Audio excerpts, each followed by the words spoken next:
Welcome to the Uncle's channel. Thanks for watching today, and let's continue our journey to finish every single Game Boy and Game Boy Color game. Today, focus on a game called Double Dragon Part 3, the arcade game for the original Game Boy. Now, there are 4 Double Dragon games on the Game Boy itself, and this is by far the worst one I've played thus far. Part 1 and Part 2 were both pretty darn good games. Part 3, though, has the worst soundtrack, the worst graphics, the worst gameplay, the worst hitboxes, the worst enemies, the worst bosses, the worst storyline. I mean, pretty much everything that makes a Double Dragon game a Double Dragon game. This game does the worst of that. Now, there is one more in the series, Double Dragon versus Battletoads, or maybe it's Battletoads versus Double Dragon, whichever way it's worded there. That's one more I have to go through. We'll see if it beats this one or not. But thus far, this is by far the worst one. But we're going to journey through all that and more as we cover Double Dragon Part 3, the arcade game for the Game Boy. Now, this particular game did get moved up into queue a good bit because just some guy, 7016, request I cover sooner than later. So I just moved up in the queue. If there's a game that you want to see me cover sooner than later, let me know the name of the game in the comments down below. And just like Double Dragon, I'll move it right on up. Now, I can start the videos out by looking at the box art for the game. And the box art for the game here basically has the 2 main heroes on there. We got Jimmy and Billy, and looking far more like a male models here than they generally do. You have some combat going on in the background and whatnot, just a all-out street brawl of sorts. And then it says the arcade game, sort of neon letters at the top. Now, this is actually called the Rosetta Stones, or Journey for the Rosetta Stones on the actual arcade game. So they changed the title here. I feel like they probably should have just kept it as a title, because that's sort of the storyline for the game. But I guess they wanted you to know, like, hey, if you enjoyed it in the arcade, this is the Game Boy version of that. And they're trying to boost sales just a little bit. But overall, the cover, I mean, it says summarize the game fairly well here. Combat, our heroes, it's based after the arcade game. You knew what you were buying, so a fairly average or pretty good cover as a whole. Now, when you load it up here, the overall logo for the game itself is based on the arcade's logo and not the Game Boy game's logo, which is something of note here. And then when you start the game up, you can do 1 player or 2 players, and 2 players is link cable compatible. Didn't have that option, so we're going to go for the 1 player mode. And the opening story pretty much gives you the background. Billy and Jimmy are completing their martial arts training from around the world, heading back home, and they're approached by a fortune teller. The fortune teller tells them that there are 3 Rosetta Stones. If you collect all 3 of those, and you head off to Egypt here, when you get to Egypt, and you're going to face the world's strongest enemy of all time. And so we need to head there in order to, I guess, rid the world of this enemy. I don't know, the story is a little bit on the shallow side here. And then we have a map of the overall world that we're going to be traveling through, and there are 5 missions we have to complete. And I would much rather it be like you could sort of choose your own path, like a Mega Man game here, since it's like an overall world. But you'd have to go in a particular order. There's nowhere near as good as the overall map selection screen or the overall map from the other Double Dragon games, specifically Double Dragon 2. But it's a fine little choose your level or level progression here, I guess. But mission number 1 is going to take place in America. It's more of a city landscape. And as far as like attacks go, A is punch, B is kick, and A and B together does like a little jump kick if you hold those buttons down. If you just simply tap it, it's like a sort of a hop move, which is pretty much pointless in the game. I don't know why you would ever actually use that. But as far as the controls themselves go, they're very janky. They're very rough around the edges. The hitboxes do not seem to fit well at all for yourself or the enemies. And really just feel like you're getting pummeled most of the time in the game, and it's not a very fun experience. You're going to learn later on in the game that your best bet can be to simply hit once, sort of back away, or just simply see how many you can tank and sort of get them in the corner and just simply swap 1 hit for 1 hit. And overall, it's just simply not a very well controlled game. Now, in the first 3 levels as you go through, there is a weapon shop in the background. You can see it right here in the first level. And you go in there, and there's a lady who can sell you life, which is an extra life, and is an absolute must inside this game because it is fairly difficult. Power up, which is going to restore your health, also an absolute must, but do not do that until you're obviously very low on health. Weapon, which can be like a sword or nunchucks later on in the game. And this one here is, I'm going to go ahead and say mostly worthless.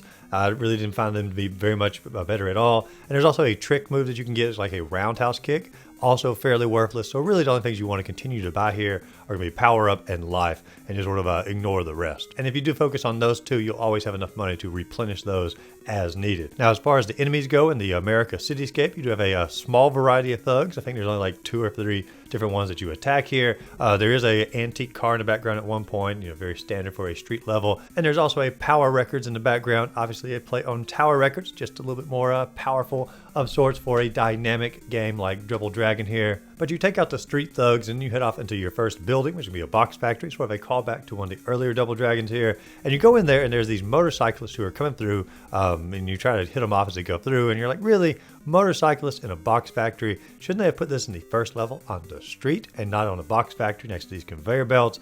just didn't make a whole lot of sense here. A few more Flogas you take out, and you get to the leader of the biker gang at the end of the level here.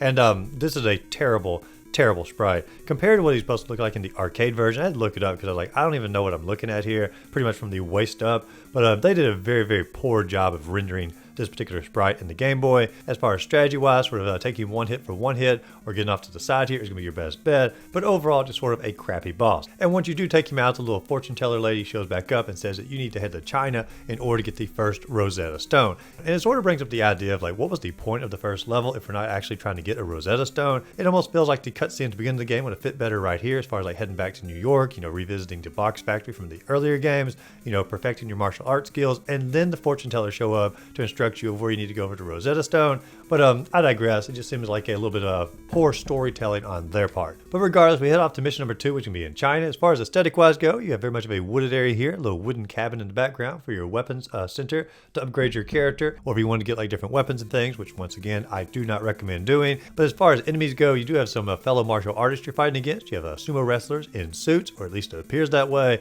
And then you also have a final boss here who's basically a giant martial artist who's fighting against you, literally like twice the size of you. And I know it's for the sprite effects for animation, and probably because they messed up the animation on the first boss so much, they're trying to fix it on the second one. But overall, a very ordinary level here. And it also sort of sets up the idea that most of these levels are very short, like 2 to 3 minutes long, if that, and very little variety as far as like actual level design.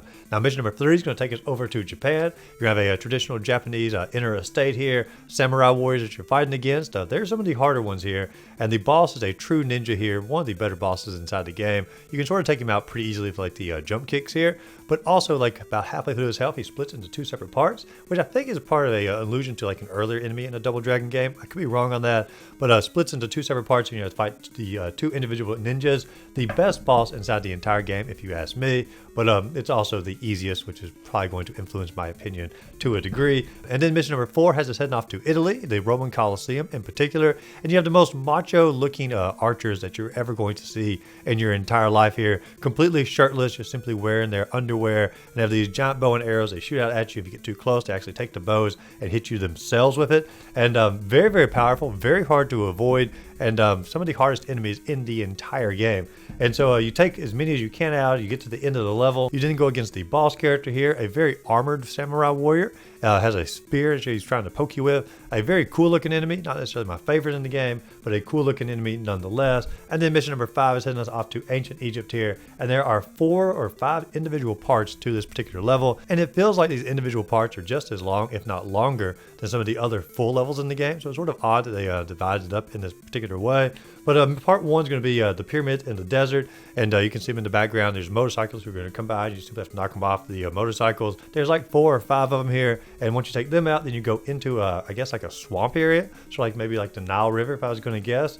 You have these robots that come around, which doesn't make any sense for the overall storytelling here. Sort of like the tentacles like Omega Red trying to knock you back a little bit. And then you go into the tombs themselves, or the pyramids, with sarcophaguses in the background, the golems who are literally throwing punches at you. You can see them shooting their little hands out at you here. And then you have a small mini boss who's going to be the fortune teller at the beginning of the game, now turns against you, can attack you with her cane, also shoot fireballs out. And you would think a little old lady would not be a very powerful enemy. I'm here to tell you she's one of the hardest enemies in the entire game, and the only way I could actually take her out here is sort of cheese her a little bit, stand at the very edge on the left hand side and basically align your foot with the bottom here and just simply wait for her to come up and just continually kick her. That was the only way I could do it. Once you defeat her, then you go into like a little puzzle mode here. There's all these different hieroglyphics and letters on the floor, and you simply have to hop on the individual letters to spell out Rosetta, and then you head off into the inner sanctum here. A mummy comes to life to try to attack you, and once again you can sort of cheese him a little bit by getting him on the edge of the sarcophagus here, and then you head off into the final part of the level and you're going to fight against Cleopatra,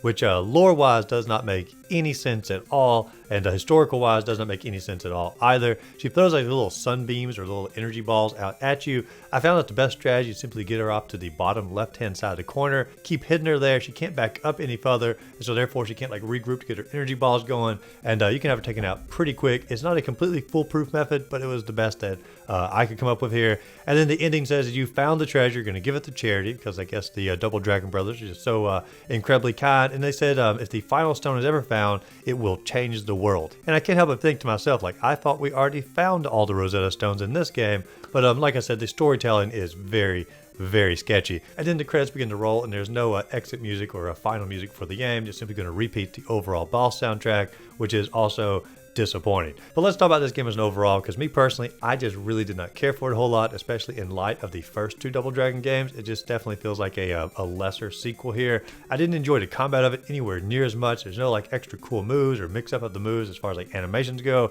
It's very straightforward. The hitboxes are off. The overall pummeling of you from the enemies, that feels terrible throughout the vast majority of the experience. Very simple, boring levels because they are so incredibly short. Mine's the final level here, and that was actually pretty good as far as like mix-up goes.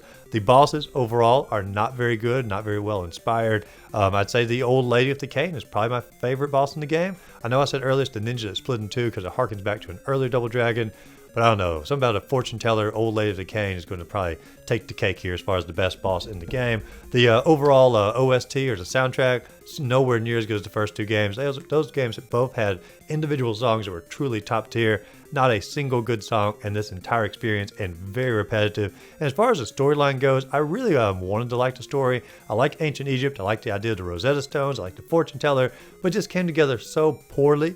And there's really just simply nothing to it and not very well developed. Perhaps it is in the arcade version itself, or like on the NES or the Genesis maybe. But maybe it's better on those, but overall, a worse story. And even like I mentioned earlier, like the map, the small things in the game to make the game a little bit better is worse in compared to like the second game as well. And so overall, I just really did not care for the game. I'm probably going to give it a 3 out of 10. Maybe 2.5. I don't know. It just really wasn't a very fun experience, and I don't ever see myself going back to this particular one. I will always play Double Dragon 1 or Double Dragon 2 before this one, but who knows? Maybe the Battletoads versus Double Dragon is going to take the cake as the best or possibly the worst of the Double Dragons. I will find out that fairly soon. I'll probably go ahead and move it up in the queue as well because of this request, as well as another request I've had for Battletoads and Double Dragon. So expect that video sooner than later here on the channel. But overall, what do you think? Is Double Dragon 3 your favorite Double Dragon game? Let me know in the comments down below. As always, if you enjoyed the video, be sure to like and subscribe to the channel. Check out my other videos listed up above and go out there, find a great game to play. Simply have a great rest of the day.